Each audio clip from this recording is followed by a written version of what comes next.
잠언 16장 1절에서 9절에 있는 말씀입니다.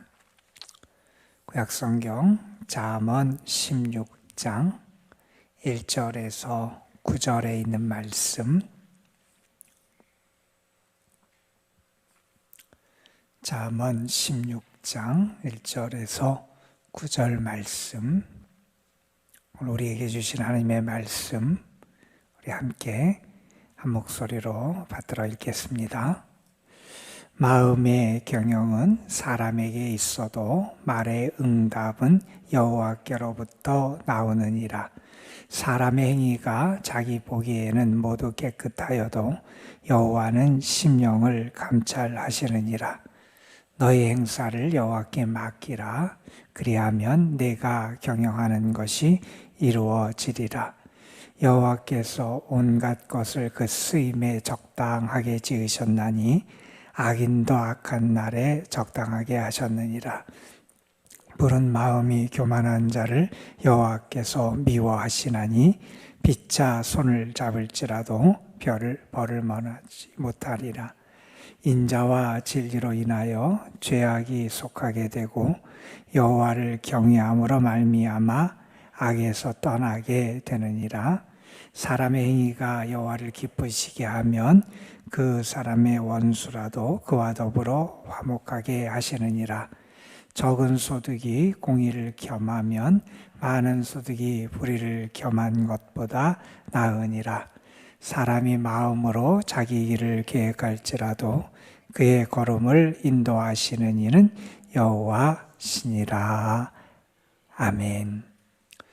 오늘 우리는 잠언 16장 앞에 부분의 말씀을 읽었고, 이 부분은 우리가 너무나 잘 아는 잠언의 핵심적인 가르침, 그 교훈을 우리에게 전하는 내용을 우리에게 전하는 그런 말씀입니다. 우리가 앞에 있는 15장의 말씀도 가만 보면 우리에게 신앙의 지혜, 하늘의 지혜를 가르쳐 줬는데, 그 지혜의 대상, 그리고 우리가 그 지혜와 관련된 것은 주로 뭐냐면 우리가 살아가는 일상의 삶, 우리의 삶의 자리에서 어떻게 우리가 지혜자다운 삶을 살아갈 수 있을까 하는 그러한 인생에 대한 통찰, 그러한 지혜를 우리에게 가르쳐준 내용이었어요. 주로 그래서 우리가 다른 사람들과의 관계, 이 땅에서의 삶의 자리에서 우리가 어떻게 지혜자답게 의인으로 살아갈 수 있느냐라는 것을 교훈해 줬던 게 우리가 앞에까지 읽었던 말씀의 주된 내용이었어요. 그런데 오늘 16장 앞부분의 말씀은 특별히 우리가 하나님에 대해서 어떻게 해야 되는지, 하나님과 우리와의 관계가 어떠해야 되는지, 그리고 거기에 언급된 하나님은 어떤 분이시고 그 하나님에 대해서 우리는 어떠한 자세를 가져야 되는지를 우리에게 설명해 주는 그런 말씀이에요. 이전의 말씀들이 수평적인 관계 속에서의 지혜자의 삶을 말했다면, 이제 우리 여기 16장 앞부분의 말씀은 수직적인 관계 속에서 하나님과 우리의 관계 속에서의 지혜를 언급해 주는 그러한 말씀입니다. 그리고 이 인간과 인간과의 관계, 우리의 삶에서 일상에서 나타나는 그런 모든 삶의 태도, 그 지혜의 기초는 다른 데 있는 게 아니라 이 하나님과의 관계, 수직적인 관계에서의 지혜의 그 기초가 있다 하는 사실을 우리에게 알려줍니다. 여기 보면 여러분, 오늘 말씀이 우리가 9절까지 읽었는데 1절부터 9절까지의 가장 많이 반복되는 단어가 있어요. 여러분 계속해서 보면 1절에도 2절에도 그리고 계속 7절까지, 그리고 8절을 제외하고 다시 9절에도 여기에 계속 반복적으로 언급되는 단어는 여호와라는 단어예요. 그래서 모든 절에, 거의 모든 절에 여호와 하나님이 언급이 되고요. 그래서 이 잠언, 여기에 있는 말씀을 특별히 여호와 잠언 이렇게 칭하기도 하는 그런 말씀이 오늘 우리가 읽은 말씀입니다. 오늘 말씀의 핵심은 다른 게 아니죠. 우리는 어떠한 하나님과의 관계 속에서 어떤 지혜를 가져야 되느냐라고 하는 것은 한마디로 말하면 하나님의 주권을 인정할 수 있어야 된다는 거예요. 우리는 하나님의 주권을 인정할 수 있어야 된다. 하나님이 주권자가 되신다 하는 사실이 우리의 모든 삶에, 그리고 내가 하나님과의 관계 속에서의 핵심적인 그 내용이 된다 하는 거예요. 오늘 말씀 1절에 보면 이렇게 말씀하지요. 마음의 경영은 사람에게 있어도 말의 응답은 여호와께로부터 나오느니라. 내가 계획을 해요. 내가 뭔가를 잘 질서 있게 어떻게 하고 어떻게 이루어져야 되고 어떻게 진행돼야 되고 어떤 일을 이루겠다. 그렇게 내가 마음으로 계획을 해요. 그런데 그 모든 것의 응답과 결실은 내가 이룰 수 있는 게 아니라는 거예요. 하나님이 이루게 해주셔야 이루고요. 하나님이 열매 맺게 해주셔야 열매를 맺게 되고, 하나님이 성취하게 하셔야 그것이 성취된다 하는 거지요. 내가 아무리 마음으로 뭐하고 이렇게 계획하고 저렇게 말을 할지라도 그 말의 응답은 나로부터 비롯되는 게 아니라는 거예요. 그래서 우리는 먼저 그렇게 고백할 수 있어야 됩니다. 하나님이 다스리십니다. 하나님이 역사하십니다. 하나님이 일하십니다. 우리의 삶의 참된 주권자가 되시는 분은 하나님이십니다 하는 것을 우리는 고백할 수 있어야 된다는 거지요. 그게 참 믿음의 사람이고 겸손한 사람이고 하늘의 지혜를 가진 그러한 지혜자의 삶의 모습이다 하는 거지요. 9절 말씀도 우리가 너무나 잘 아는 말씀이 9절에도 이렇게 나옵니다. 사람이 마음으로 자기의 길을 계획할지라도 그 걸음을 인도하시는 이는 여호와시니라.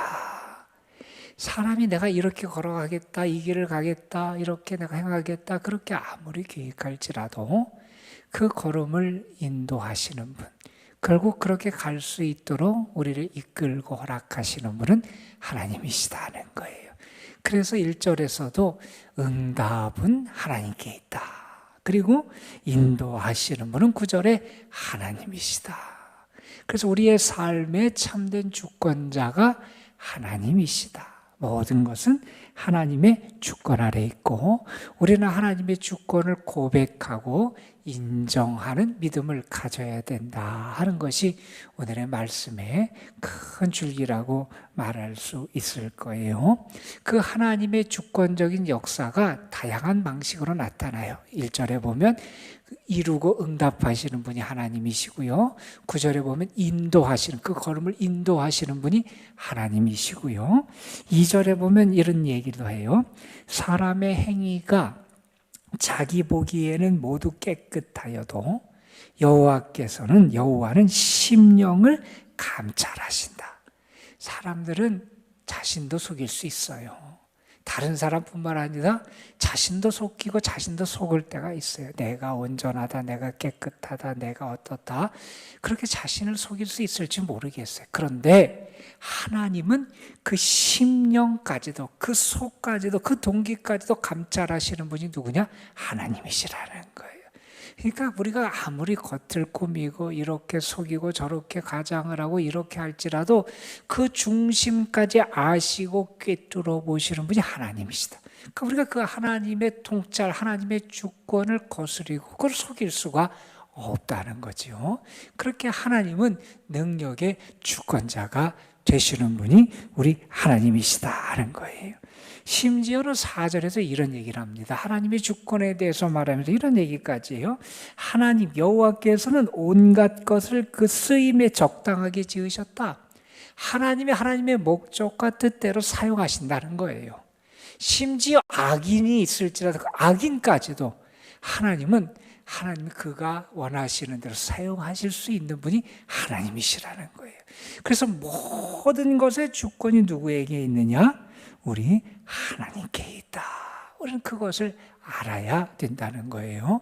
그래서 우리의 참된 주권자가 되시는 하나님, 그분이 어떻게 우리의 삶의 주권자가 되시게 역사하시는지, 그 주권자가 되시는 하나님의 역사하심이 이러한 것으로 나타나니 너희는 그 하나님의 주권을 인정하고 고백하고 그 하나님의 이끄심을 따라 살아갈 수 있어야 한다 하는 것을 교훈해 주는 것이 오늘의 말씀이라고 이야기할 수 있을 겁니다.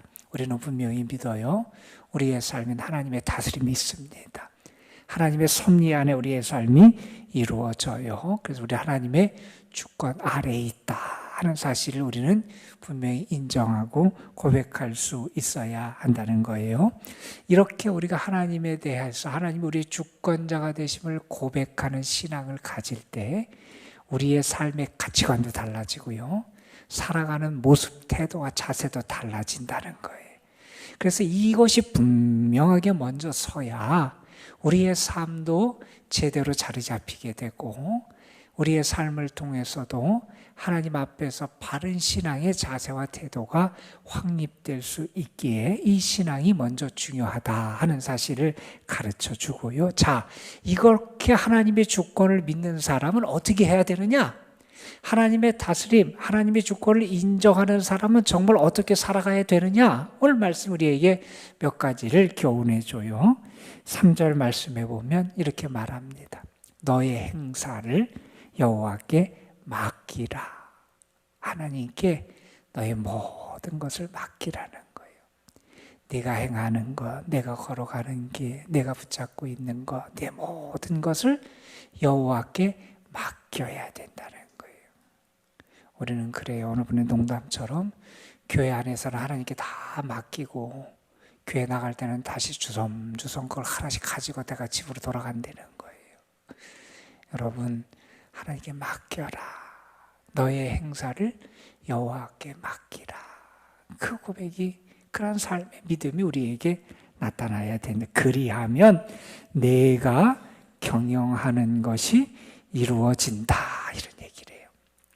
사람들이 수영을 배울 때 얘기를 가끔 해요. 예화로. 무슨 얘기를 하냐면 처음 물에 들어갈 땐 사람이 무서우니까 머리를 들고 안 빠지려고 그냥 고추 세우면서 그렇게 고개를 쳐들고 그렇게 한다는 거예요.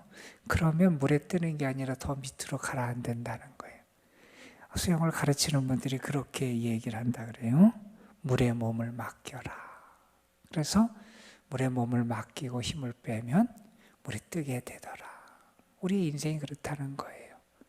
하나님께 정말 맡길 때 참 자유가 있고요. 참된 평안이 있고요. 참된 위로가 있고요. 그곳에 참된 성취의 역사가 나타난다는 거예요. 너의 행사를 여호와께 맡기라. 그리하면 네가 경영하는 것이 이루어지리라 하는 말씀을 해요. 자, 그리고 이렇게 하나님의 주권을 고백하고 인정하는 사람이 어떻게 해야 되느냐?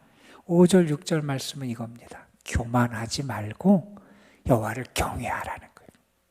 여호와를 경외하라는 거예요. 하나님 앞에 교만하지 말라는 거예요. 내가 이룰 수 있고 내가 뭐가 된 것처럼, 내 힘으로 살 수 있을 것처럼, 내 힘으로 행하는 것처럼, 내가 이루는 것처럼 그렇게 교만하지 말라는 거예요. 그 교만한 자는 여호와께서 미워하신다는 시편까지 있어요. 교만한 자는 여호와께서 미워하시니 너는 교만하지 말아라. 교만하지 말아라. 그리고 뭐라고 얘기하냐면 6절에 보면 여호와를 경외함으로 말미암아 악에서 떠나게 된다. 이런 말씀이에요. 그러니까 우리가 정말 참된 삶을 살아가는 길이 여호와를 경외하는 데 있다는 거예요. 여호와를 경외할 때 내가 교만하지 않고 악에 빠지지 않고 하나님의 참된 은혜를 받은 자로 살아가는 역사를 우리의 삶에서 누리게 된다는 거예요. 여러분, 여호와를 경외하는 것. 여러분, 누가 여호와를 경외할 수 있냐면 하나님을 만난 사람이 할 수 있어요. 하나님의 임재를 체험한 사람이 여호와를 정말 경외할 수 있어요. 그러니까 내가 정말 하나님을 만나면 그때 하나님을 경외하고 그 하나님 앞에 겸손하게 살아가는 지혜를 갖게 된다는 거예요. 그래서 우리가 내가 정말 하나님의 임재를 체험하고 하나님 앞에 교만하지 아니하고 겸손한 믿음으로 살아갈 수 있도록 내가 여호와를 경외하는 자가 될 수 있도록 하나님 나의 삶에서 내가 정말 여호와를 경외하는 그러한 여호와의 경외의 열매들이 맺혀지게 하옵소서. 우리의 기도가 또한 이런 기도가 돼야 된다는 거예요. 그리고 세 번째로 오늘 말씀해 보면 정말 하나님의 주권을 믿고 인정하는 사람의 그런 모습이 무엇으로 나타나야 되느냐. 7절 말씀입니다. 사람의 행위가 여호와를 기쁘시게 하면 우리의 행위가 여호와를 기쁘시게 해야 된다는 거예요. 그러면 그 사람의 원수라도 그와 더불어 화목하게 돼. 하나님이 그렇게 만들어 주신다는 거예요.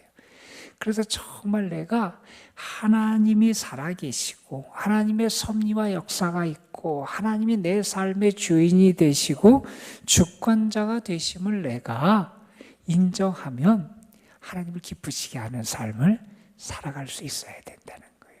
여러분 성경에 보면 사울이라는 왕과 그 다음에 이스라엘의 왕이 됐던 다윗이라는 사람이 아주 대비돼서 대조돼서 언급될 때가 참 많이 있어요. 사울은 처음에 하나님께 인정을 받고 왕으로 세움을 입었는데 교만해지죠. 자기의 선을 넘게 됩니다. 자기가 알아서 무언가를 자기 마음대로 행하게 돼서 하나님을 경외하는 믿음을 잃어버리게 돼요. 자, 그런데 다윗의 모습을 소개하면서 성경은 어떻게 소개하냐면 이렇게 소개해요. 다윗이 어떤 전쟁을 하고 어떤 일을 할 때마다 그가 이렇게 하나님께 했다는 거예요. 다윗이 여호와께 물어 가로되. 그의 삶의 중심이 하나님께 있어요. 하나님께 묻는 거예요.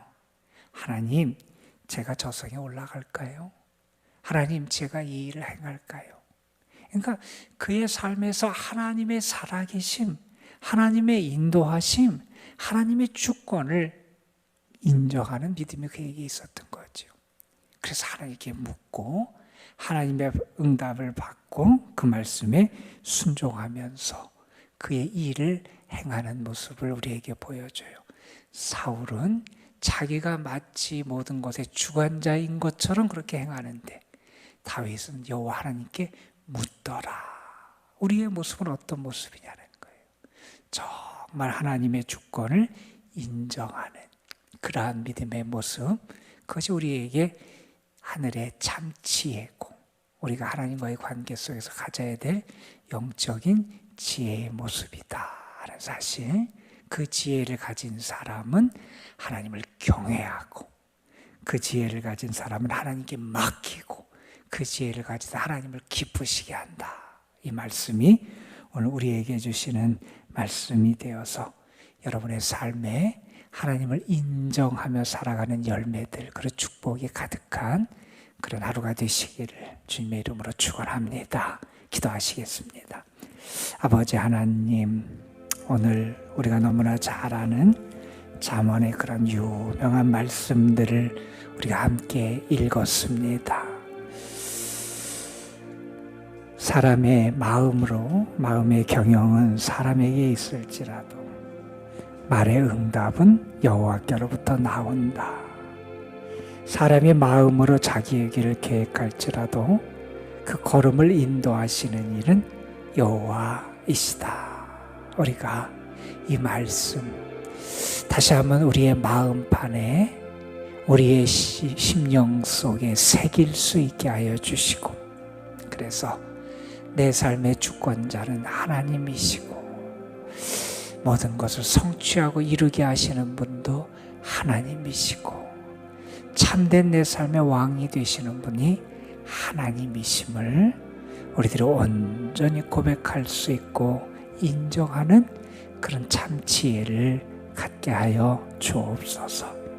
그 믿음과 지혜가 있기에 우리의 행사를 여호와께 맡기게 하시고 교만하지 말고 겸손하게 여호와를 경외하며 살아갈 수 있게 하여 주시고 여호와를 기쁘시게 하는 그런 주님의 사람들이 되게 하여 주옵소서. 오늘도 우리가 이러한 믿음을 가지고 주님 앞에 나왔습니다. 주님이 역사하실 것을 믿고 이루게 하시는 분도 하나님이시고 응답하시는 분도 하나님이시고 그 하나님의 역사하심을 믿으며 그 하나님의 사랑과 긍휼을 의지해서 주님 앞에 나왔습니다. 우리를 불쌍히 여겨주시고 우리를 도우시고 사랑하시고 우리에게 은혜를 베푸시는 하나님을 만나게 하여 주옵소서. 온전한 믿음으로 주님 앞에 기도합니다. 하나님, 우리를 주께서 붙잡아 주옵소서. 우리 혼자의 힘으로는 설 수조차 없는 연약한 자들입니다. 하나님이 함께 하시지 않으면 아무것도 이룰 수 없는 그러한 인생들입니다. 하나님, 우리 홀로 두지 마시고 우리를 불쌍히 여기시고 사랑해 주셔서 우리를 붙잡아 주시고 우리의 발걸음을 인도해 주시고 우리의 모든 것을 하나님께서 주관하시고 다스려 주셔서 하나님의 은혜와 도우심의 은총을 경험하는 저희들 되게 하여 주옵시며 그 하나님의 사랑 때문에 기뻐하고 감사할 수 있도록 인도하여 주옵소서. 이 시간도 믿음으로 기도합니다. 하나님께서 응답해 주실 것을 믿고 기도합니다. 하나님이 우리에게 역사하실 것을 믿고 기도합니다. 하나님 함께해 주옵소서. 오늘도 이 도남동 주님의 교회와 이기에 속한 모든 성도들, 특별히 우리 연로하신 분들, 연약한 분들, 병중에 있는 주의 자녀 하나님께서 기억해 주시고 저들의 삶을 주의 은혜 가운데 품어주시고 안전하게 하시고 참 평안을 주시고 주님의 은총 가운데 지켜주옵소서. 이 시간 기도 가운데 성령의 역사와 함께할 줄 믿사옵고 우리 구주 예수 그리스도의 이름으로 기도드리옵나이다. 아멘. 하나님, 오늘도 주님 앞에 나왔습니다. 주님의 선하심을 주님의 응답을 믿고 주님의 사랑을 믿고 주님의 역사하심을 믿고 주님의 일하심을 주님 앞에 나왔습니다. 하나님, 기도하는 영혼들 저들의 기도를 하나님 응답해 주시옵시고 주의 사랑을